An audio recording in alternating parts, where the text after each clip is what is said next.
In this video, I'm going to show you two effective methods to watermark your drone content entirely for free.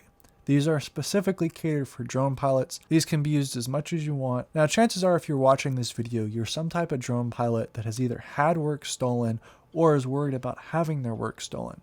And frankly, watermarking is one of the best methods that you can choose to do to protect against that. So your drone content is pretty valuable. If you take pictures of a spot, maybe of a park in a neighborhood, people in that neighborhood might want that picture. For example, real estate agents, etc. They might see that picture and it'd be very useful for them in their housing listings of other houses in that neighborhood. So watermarking basically says, hey, this is my content, and if you want to use this, you need to pay for it. Sadly, relying on goodwill of people to contact you is difficult. People would just rather like to take the content and walk. Now, it's a little bit more difficult with videos, and you see this a little bit less because videos oftentimes, especially if you post them to YouTube, people don't necessarily know how to go through and put a link into a service that downloads it and then take the clip. It still happens. Usually I see this in pictures a lot, especially the kind of pictures that show up in Google Images. So watermarking your content everywhere, both your photos and your videos, is very effective at preventing this. Now, it doesn't necessarily prevent someone from taking an image and photoshopping it out, but it does, especially for videos. People have to have a lot of time and energy for a thorough watermark on a video to crop that all out and cut that all out. So if you watermark your content, you're basically encouraging people to license content from you rather than just steal it. And also, even if someone did steal your content and you didn't watermark it, there is a huge cost to going after them. In reality, people underestimate that it's a lot of work to go after someone that's using your content without your permission. It's better just to handle that before that happens with a watermark. Now, you should definitely watermark if you're posting on social media, if you have a portfolio that you're putting that content on. If you're trying to license it, it should be watermarked to the public. Client previews before they pay. So if they pay, then you can of course show them the regular content, the full unwatermarked high-res version. But I've seen clients walk when they finally get what they were looking for. Why do I need to pay for this? I obviously have it right here. Why would I pay? And just ghost the person. It sucks. Is it immoral? Yes, absolutely. And of course, public galleries, anywhere you're posting pictures, maybe just to show off, but still, you don't want that content walking. And obviously, the final result to a client is you should be sending them the full high-res unwatermarked version. If they've paid, give them what they've paid for and not send them a watermarked version. I think that'd be kind of unprofessional. And also, if you're doing live work that requires you to stream the content, don't show the watermark unless you've been paid or expect to get paid.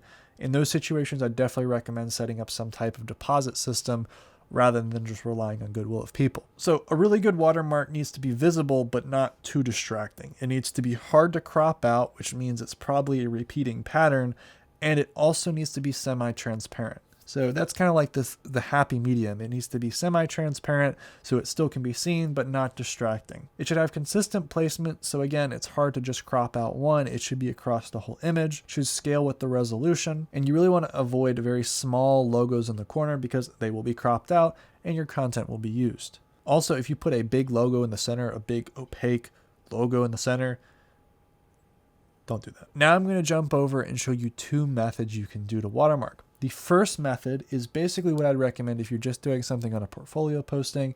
Maybe you want to take the image and put it somewhere else. The second one is kind of like a full workflow, and it's best if you're delivering a job or you want to license stock media because it handles everything that you need to do automatically. So for the first method, you can just upload your pictures and videos and download the final version, and that's not that complicated. The second method, though, will allow you to upload photos, videos, models, point clouds, and maps or orthomosaics all to a platform that will handle the unwatermarked version and the watermarked version. And then if someone pays for the unwatermarked version, it unlocks and they can download it. So it basically handles all the work that you would normally need to do with watermarking automatically. So it allows you to have a portfolio that shows only the watermarked versions to the public. It allows you to have a stock media library that only shows the watermarked versions to the public. It allows you to have an invoice that shows only the watermarked versions to your client. And then once all those people pay, or they pay for certain content, it unlocks and they can download the unwatermarked full res version. And all you have to do in that process is just upload the photo or the video. So this is the first tool. It is droneinvoice.com/watermark. And this you don't even need to sign in to use. Again, entirely free to use. And all you do is you basically take the image. I have this pretty image of this little farm here, and you add it in here. Now there's a lot of options. So remember we talked about how it needs to be kind of transparent, and we want to make sure that it's a little bit opaque. And we can of course scale some of the different things. So we don't have an image, so we don't need to worry about that. But we want to make sure that it tiles so that it repeats. And then of course you can scale different things. You can make the margin less and more. You can change the rotation if you'd like. And then by the end you have this, which is really, really solid. And then you just export the image as a PNG and it's downloaded. And then you have the watermarked version here. And look at that. That is very simple to do. And then you have the final watermarked version. So this is effective in basically simply within like a couple seconds being able to go through and produce a watermark image. Now, obviously, you still have some problems here. You need to go through and now keep the original image saved somewhere. It doesn't necessarily downscale it a whole lot. So you might want to downscale. You can decrease the resolution a little bit so that way people don't get the super high quality version. They can't just like crop out a certain portion. But overall, this works for most circumstances if you're not really dealing directly with clients or making money right away. And this tool does work for videos as well, so you can do the watermarking process for those. Now let's jump over to the more effective version that automates a lot of the work for you. So if you log in and you make an account with Drone Invoice, you can actually create what's called an invoice. This is something that you can do that allows you to make money. So basically you upload all your images here. As you can see, you can view the original content, the unwatermarked version here, and you can look at it, preview it, basically keep track of the original. You can even download the original here. And then the final public version, what people will see, in this case, this is more for stock media, but if a client was doing the same thing, they would see the same thing. That same image is now watermarked and protected. So every single image now has this watermark on it, and then they can go through and that's visible. And again, this works entirely for videos. And as you may notice, this is a smaller scaled down version for both the images and the video that shows you a low res version of the with a watermark. And then if you wanted to actually see the original version, you can jump over here and see that the actual original is still visible. And this is actually the full high quality version here. So you can see and then download that.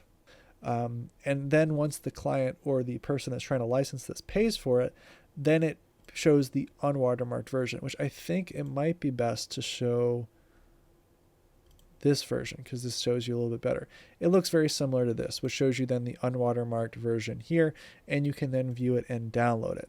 So this shows you basically, even for 3D models, it shows the watermark. Even for the maps, it shows a watermark, and then you can preview that there. So it basically makes it a whole lot more effective.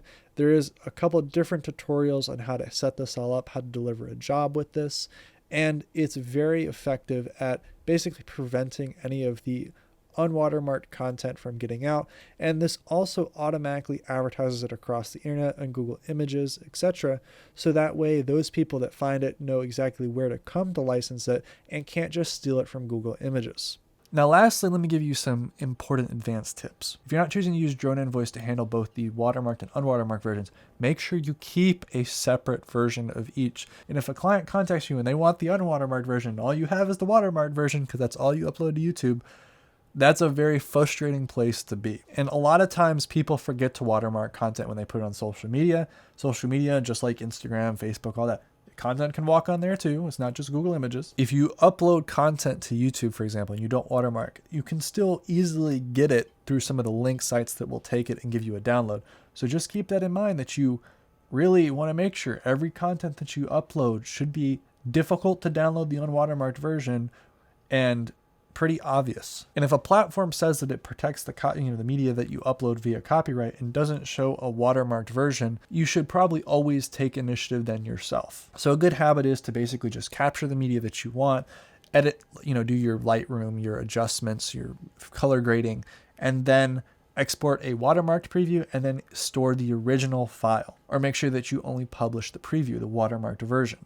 Now, that process does require you to have really good organization and keep them separate, which is why Drone Invoice is so nice because it does all that for you. Your drone work has real value. Make sure you protect it. And I will include a link to both of the tools down in the description. They are free to use as much as you want, and I recommend that you definitely start utilizing them in your workflow. Thank you for watching this video. Check out the channel for other cool related drone tips as well as drone reviews. Hope to see you around.